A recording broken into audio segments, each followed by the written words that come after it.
Marine Produce Australia began in 2004 off the back of a pearling operation located in the Buccaneer Archipelago. So over the last 16 years, MPA have developed the well-recognized brand Combe Bay Ocean Barramundi and has become a favorite in restaurants across Australia. MPA currently employs 52 people in Western Australia, of which 48 are based in the Kimberley, supporting our farming operations. The rest are based in Perth. We're the only ocean-based barramundi producer in all of Australia, and the fact that we are in a very remote location comes with its own challenges, but I think it's something that we've learned to deal with.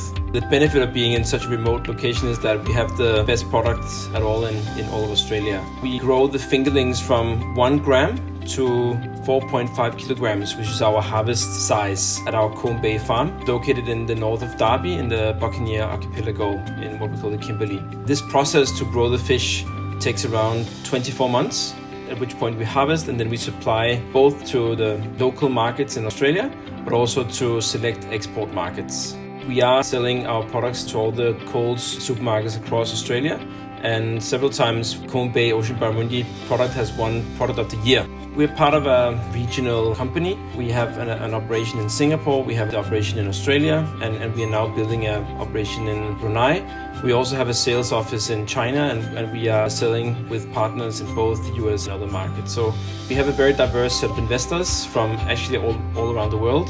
A lot of the money that has been invested as of recent has come from the ASEAN investors, where I think there's a strong belief in, I think, the quality of the Australian product, the heritage of barramundi being the national fish of Australia, and the provenance, the sustainability profile that has, I think is something that resonates very well with the ASEAN consumers. We are already selling to select capitals in Malaysia, Thailand, but I think as the middle class is growing, as consumers become more affluent, demanding more quality products, we are seeing that demand for our type of product is increasing. Our typical approach is to start with the capitals, so targeting the likes of Jakarta, Hanoi, and Bangkok would be ideal places to start, and then eventually expand to more than the capitals. The ASEAN market will be a key focus for us in the future. I think that there's a number of reasons. The sheer size of the population of the ASEAN markets is something that makes it very attractive, along with the purchasing power that comes along with that. The middle class expanding, they will be asking more questions on the provenance of where's this protein coming from. Obviously the link between the Australian sustainability profile, that's something that we believe is very attractive for consumers. In ASEAN, the links are very close, the ties are close. That goes not only for aquaculture, but a number of other industries as well. We are engaging with a lot of investors represented across the ASEAN countries. That's something that will only increase over time.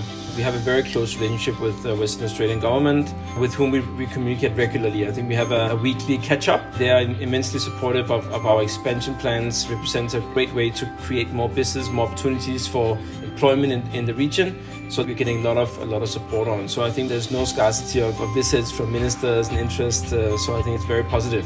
There's an opportunity to create a range of variety of different aquaculture products, from kingfish to abalone to mussels, oysters, barramundi, of course, and prawns. So I think the long coastline, in my mind, is one of the best places to really farm fish and shellfish in the world. The quality is just outstanding. And obviously the proximity to the ASEAN markets is something that is recognized. It's almost considered as a neighboring country. So I think it's certainly something that the businesses can offer. For the products exported out of Western Australia going through some of the main hubs, I think there could be a benefit in creating more affordable export facilities in the north of Australia that would allow easier access to the ASEAN markets to get the fresh products delivered even faster in a more cost-efficient manner.